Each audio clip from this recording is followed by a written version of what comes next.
राजू जी, श्यामाबाई जी और इस कार्यक्रम के आर्किटेक्चर्स संयोजक श्रीमान श्री हरि सिंह जी और इस बस्ती के बस्ती प्रमुख श्रीमान निर्मल जी और हम सबके मार्गदर्शक पथ प्रदर्शक इस नगर के संघ चालक श्रीमान भंवर जी पंचारिया।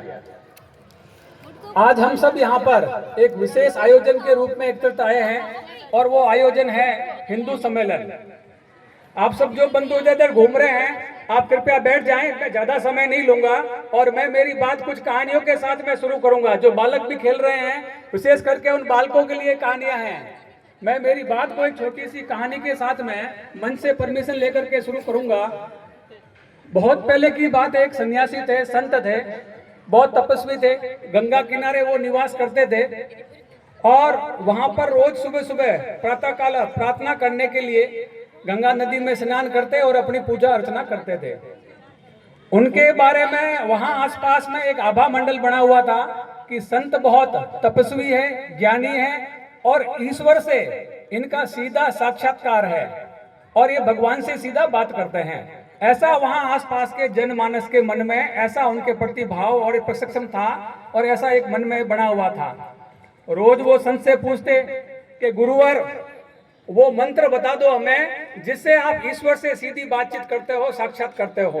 क्योंकि आप और हम सब मानव का स्वभाव है, विशेष करके गृहस्थ का, कि बिना मेहनत किए भगवान मिल जाए, एक बार घंटी बजाए और भगवान के दर्शन हो जाए, मोक्ष हो जाए, ऐसा हम सबका मानव का स्वभाव है।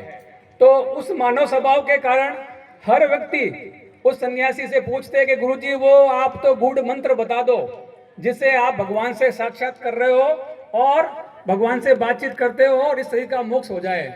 क्योंकि वो संत बड़े सरल थे, सहृदय थे और वो कहते कि ऐसा कोई जीवन में मंत्र नहीं है। भगवान को प्राप्ति करनी है तो वेदों में जो मार्ग बताया है, रास्ता बताया है, उस सद मार्ग पे चलते रहो, ईश्वर अपने आप आपके पास पहुंचेगा।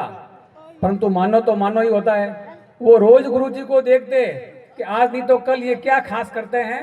एक न एक दिन तो वो मंत्र ये यहाँ सुबह सुबह जो नित्य अपना कर्म करते हैं वहां वो पकड़ में आएगा ही आएगा। इस भाव से वो रोज उनको देखते।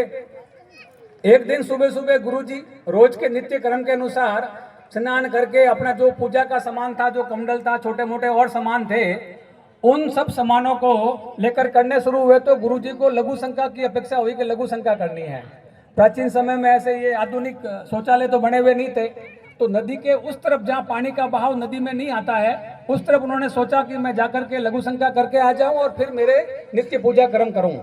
तो वहाँ भीड़ बहुत थी नदी के किनारे, तो उन्होंने एक सहज भाव से वो जो मिट्टी का वहाँ थी खूब सारी, अपने जो पूजा के सामान उस मिट्टी में डाल करके मिट्टी का डमोलिया वहाँ बना दिया, ताकि जब मैं वापस लौटूं तो मेरे को वो सहजता से मेरा सामान मिल जाए। चूंकि गुरुजी सद्भावी थे, तपस्वी भी थे, सन्यासी, तो सारे लोग उसको ऑब्जर्व कर रहे थे कि आज गुरुजी कुछ नया कर रहे हैं। इसका मतलब ये सिद्धि वाला जो फार्मूला है, आज गुरुजी जो कर रहे हैं वही है। रोज तो गुरुजी बता नहीं रहे थे, आज गुरुजी पकड़ में आ गए। गुरुजी तो वहां अपना वो बना करके रोड के उस तरफ चले